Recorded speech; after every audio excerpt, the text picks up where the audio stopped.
Emmanuel. Alors, deadline dépassé. Mais pourquoi ai-je du mal à poser une question?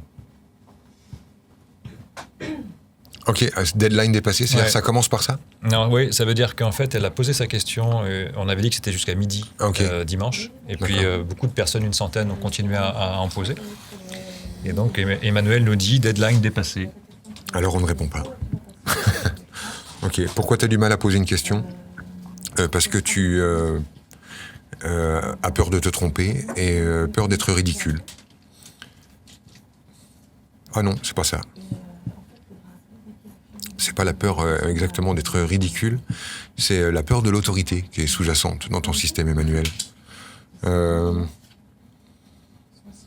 En fait, tu as peur que je te tourne en ridicule. C'est-à-dire que c'est plutôt la peur du masculin et la peur de l'autorité.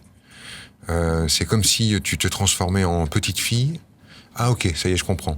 Alors si tu veux, Emmanuel, ce que je ressens, c'est que pour avoir le droit de demander de l'aide, tout simplement, pour avoir le droit de demander une solution, tu dois, entre guillemets, inconsciemment, te référer à la petite fille en toi. C'est comme si la femme en toi, dressée à être autonome, car tu ne dépendras jamais d'un homme, dressée à être autonome ne veut pas poser de questions parce qu'elle a peur de dépendre, de se sentir petite ou d'exprimer ses besoins, et que dès que donc tu as besoin d'un service, que tu as besoin d'aide ou que tu as besoin d'être soutenu, c'est la petite fille en toi qui a le droit, elle, de s'exprimer. Et du coup, cette petite fille, elle est impressionnée par l'autorité, elle a peur de se tromper, elle a peur d'être ridicule, etc., etc. Donc voilà la réponse que je ressens pour toi, Emmanuel, qui ne sait pas pourquoi elle a peur de poser une question.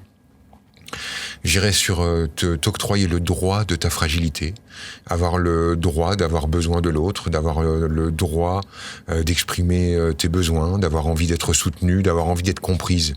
Ah, c'est là que ça résonne le mieux. C'est ça. Arrêter en fait le jeu inconscient de chercher à être incomprise pour alimenter ton personnage de personne ne me comprend jamais. Ouais, là ça colle dans ton énergie. Voilà, Emmanuel. Merci.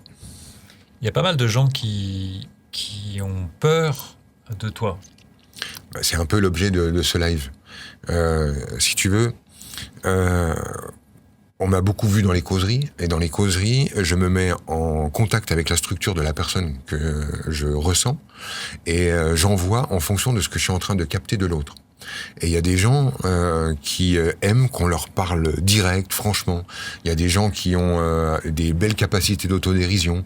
Il y a des gens qui ont envie d'un coup de pied au cul, etc. Et moi, donc, je suis en lien avec cette énergie-là, et je renvoie ça en direct.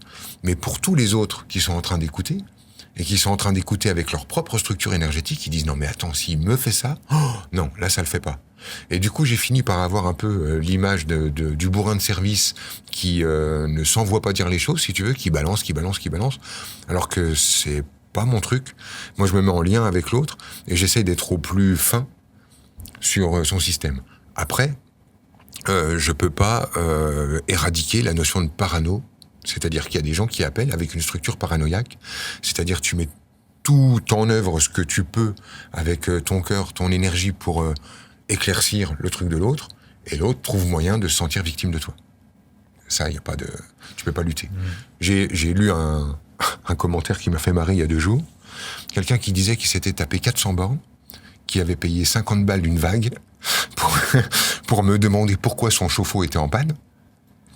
Tu vois, alors que je suis pas plombier, il faut pas faire 4 heures de route, et il faut sûrement pas payer un mec 50 balles pour parler de chauffe-eau, quoi, tu vois. Donc il me demande ça. Donc moi, ce que j'avais compris, c'est que s'il me parle de son chauffe-eau en panne, c'est pour que je fasse le lien dans la conscience. Donc je fais le lien dans la conscience en lui parlant, en fait, de son système thermique à l'intérieur en panne, pour moi je te passe le détail. Et l'autre tape une crise d'ego à dire « Ah ben, bravo. Ah ben, merci pour la réponse. » Tu comprends le truc ? Ouais. C'est-à-dire que tu mets tout ce que tu veux au service de l'autre. Quand il a décidé d'être victime, il peut inventer tout et n'importe quoi. Comme venir te poser une question de chauffe-eau, alors que toi, ton job, c'est parler de la conscience.